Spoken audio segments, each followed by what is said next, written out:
was for government to take it. And my mom said, quit complaining about it, do something about it. I did not know you weren't supposed to run against a 30-year incumbent in a primary. But ignorance is bliss, and once I realized he was related to half the district, the only option was to win.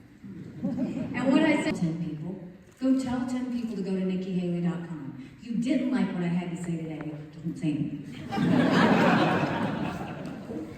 But more than that, I want you to have faith. Faith that we're going to be okay. I believe it. If there was ever a country in the world that could self-correct, it's us. Sometimes you have to hit rock bottom to know where up is. We're there. Now we need to finish the job. I can't do it by myself. I need every one of you to commit. Every one of you. And if we do that, our brightest days are ahead of us.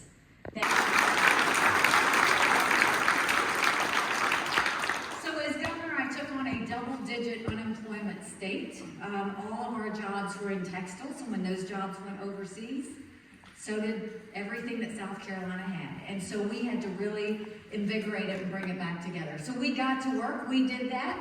We basically, by the time I left, we were building planes with Boeing. We were building more BMWs than any place in the world. We brought in Mercedes-Benz, Volvo, 5 international tire companies.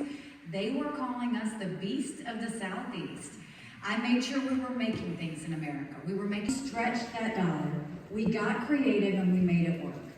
And when times were good, we didn't celebrate because we knew the bad times were going to happen again.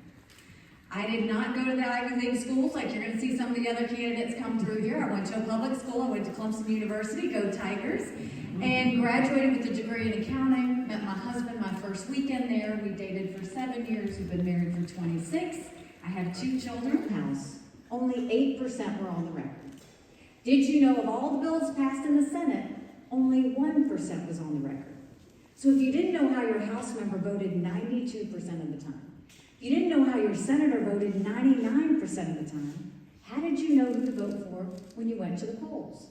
And the people of South Carolina were shocked.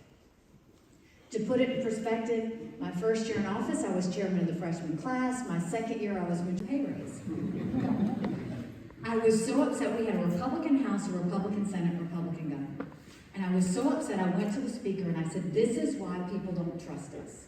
And I filed a bill that said anything important enough to be debated on the floor of the House or the Senate is important enough for the people to know how their legislators voted. And the speaker told me to put the bill away.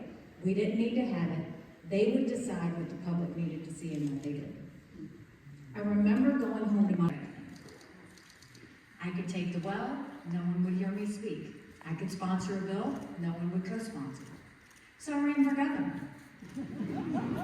And I'm proud to say one of the first bills I signed into law is now in South Carolina.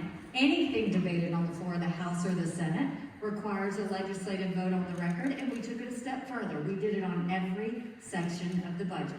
And when I signed that bill, I signed it in the State House, and I love music. I hope you liked my playlist today.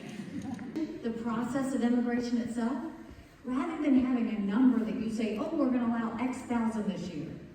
No, go to your industries. Ask them what they need. Let's bring people based on talent.